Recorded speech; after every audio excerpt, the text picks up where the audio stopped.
Bueno, la técnica elaborada es la de Mazurca para dos muertos, tiene una técnica mucho más depurada, mucho más elaborada. Entonces él era un enamorado, digamos, de esta obra, aunque él decía que no se leía a sí mismo. Eso debería ser una obra obligatoria para leer en los colegios. Totalmente de acuerdo. Para leer en los colegios. ¿Te cuesta mucho trabajo a tus alumnos transmitirle ese amor por la literatura, o en este caso concreto de Cela? ¿Cómo dices tú a un chaval de 14 años que no Mazurca para dos muertos, pero La colmena sea un libro asequible que se puede uno acercar? Claro, ¿Cómo se le transmite esa pasión, Gaspar? Incluso la familia de Pascual Duarte, porque es obligatoria además para ellos, ¿no? Pues se le transmite, yo creo que casi inconscientemente, ¿no? Ellos siempre está el momento en que uno relaciona, bueno, pues Cela en este caso, pues decía en este sentido, cuando hablamos de algún escritor determinado, etcétera, pues casi inconscientemente, y ellos lo palpan, ellos muchas veces incluso intentan imitarme, ¿no? Diciendo, yo que he trabajado con Camilo José Cela, en fin, los niños son así, y de todas formas yo intento desde el principio que irles haciendo descubrir la figura de Cela, ¿no? Porque ellos, hay muchos pues que a lo mejor por la edad pues no recuerdan haberlo visto incluso, y otros que sí lo han visto, etcétera, pues no lo relacionan con la importancia realmente que ha tenido en la historia de nuestra literatura. Gaspar, ¿admiraba a alguien a don Camilo aparte de a Pío Baroja, de sus contemporáneos? O sea, hablaba de Ignacio Aldecoa, por ejemplo, no, hablaba de Martín Santos, de Benet, de García Hortelano, de una generación tan ilustre de escritores que hubo en este país. Sí, hablaba. ¿Sí? O sea, claro, hablaba de todos los escritores, pero admirar de los escritores actuales, a quien admiraba casi únicamente o casi exclusivamente era a Francisco Umbral. Ajá. Siempre había... Bueno, Francisco Umbral reverencia a don Camilo, las sí, cosas como sí, son, sí, ¿eh? Sí, sí. Reverencia a don Camilo. Quizá no se refleja tanto esa reverencia en El cadáver exquisito, pero sí, es cierto. También es cierto. Pero sí es cierto que Umbral le encantaba a Cela. ¿Y por qué esos exabruptos de don Camilo, por ejemplo, cuando hacen académico a Muñoz Molina, que dijo que parecía un camarero, un pingüino, no sé qué le dijo? O sea, ¿Y a qué venía eso? Escribió un artículo en donde lo llamaba incluso Doncel Tontuelo, ¿no? Era corrosivo y... Sí, totalmente. Era corrosivo, vamos, sarcástico hasta decir basta. Totalmente. ¿Y por qué? ¿Y esos exabruptos? ¿Qué le pasaba a este hombre? Con Muñoz Molina, la verdad, concretamente no lo sé. Él sí tenía una cierta, pues no sé si llamarlo diferencias, porque tampoco tenía mucha relación. Yo admiro profundamente a mi paisano Muñoz Molina, pero sí es cierto que él tenía esto con él. También decía que él no leía, era muy mal crítico, porque no era crítico, era escritor, y decía que todos aquellos escritores nuevos, que ya no está nuevo, lógicamente, Muñoz Molina, y es otro de nuestros clásicos, decía que cuando leía a alguien que no escribiera como él, pues ya no le gustaba. ¿Pero no le gustaba el jinete polaco? No, nada. A lo mejor ni lo leyó. Quizá. Y vea tu hile, y a lo mejor... Es probable. Bueno. Nosotros cuando hablábamos de Beltenebro, si hablábamos de alguna novela, él siempre me decía, bueno, me cambiaba el tema. Madre mía. Bueno, vamos con otra cosa. Me parece que la viuda, doña Marina Castaño, no es santo de tu devoción, Gaspar, ¿me equivoco? Sí, pero no por ser viuda de Cela, sino por no hacer una buena gestión como presidenta de la fundación. Por cierto, ¿cómo era? Espérate que voy el Diccionario Geográfico Popular. Eso era una cosa muy ambiciosa, ¿no? El Diccionario Geográfico Popular de España comienza siendo una obra muy ambiciosa, un proyecto muy ambicioso, ya por los años 70. Lo que pasa es que Cela lo convierte en realidad en 1998.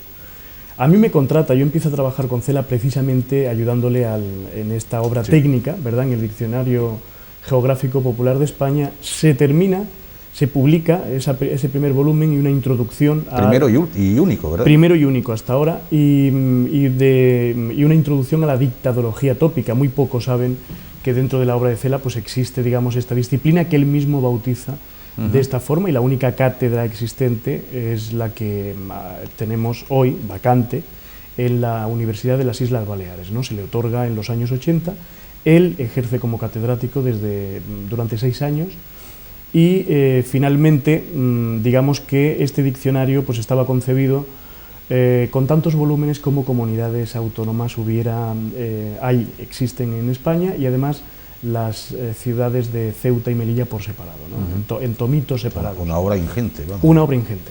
¿Qué ocurre? Pues que la presidenta de la Fundación, una de las prioridades que debería haber tenido en cuenta, pues es precisamente divulgar esto, la dictadología tópica, y continuar con el Diccionario Geográfico Popular de España. No podemos pedirle más cuando públicamente en el mundo tras una pregunta que le hacía una periodista, creo que era Elena Pita. Ella responde, referida a la continuación del Diccionario Geográfico Popular de España, ella responde que no tiene ningún sentido seguir con el Diccionario Geográfico una vez muerto Camilo José Cela, que era el autor, y le parece absurdo seguir con el diccionario. ¿Qué hubiera ocurrido si eso se hubiera hecho con el Summa Artis, por ejemplo? O sea, bueno, entonces... Tampoco es una mujer que transmite bastante simpatía ninguna, ¿verdad? No, y aparte, si una mujer que no transmita simpatía tiene un bagaje cultural y un interés por continuar realmente con lo que es la obra de su marido, porque pues bueno, se le pueden perdonar determinadas cosas. En este caso es una persona no preparada intelectualmente y no consciente, además, de la trascendencia, de la repercusión y de la importancia real que tiene la obra de Camilo José Cela, ¿no?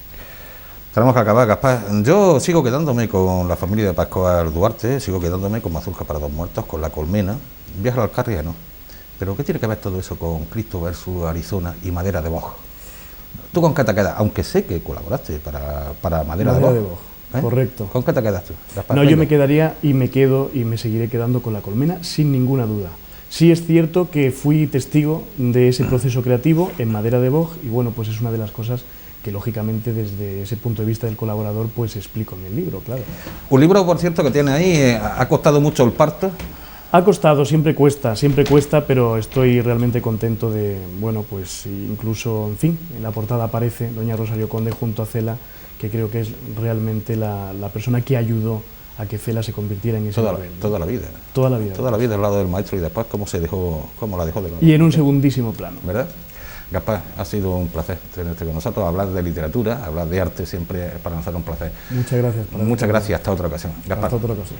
Señores, nosotros volvemos mañana en una nueva cita aquí en Los Retratos de la Radio y Televisión Motril. No hablaremos de gente famosa, vamos a hablar con un personaje pues prácticamente desconocido. Digo personaje porque a lo mejor lo han visto ustedes en una acera, en un parque, en un jardín aquí de Motril, que se dedica pues a hacer obras de artesanía, maneja la pita. Yo creí que esas cosas ya no se hacían, pues hay gente que sigue haciéndolo y además lo siguen haciendo no para vender con ánimo de lucro, lo siguen haciendo para rellenar su tiempo libre. Vamos a saber cuáles son esas aficiones, dónde podemos comprar las cosas tan maravillosas que hace, y será de alguna forma de aproximarnos a un personaje anónimo pero motrileño como nosotros. Será como siempre mañana. Gracias por la atención prestada y hasta entonces.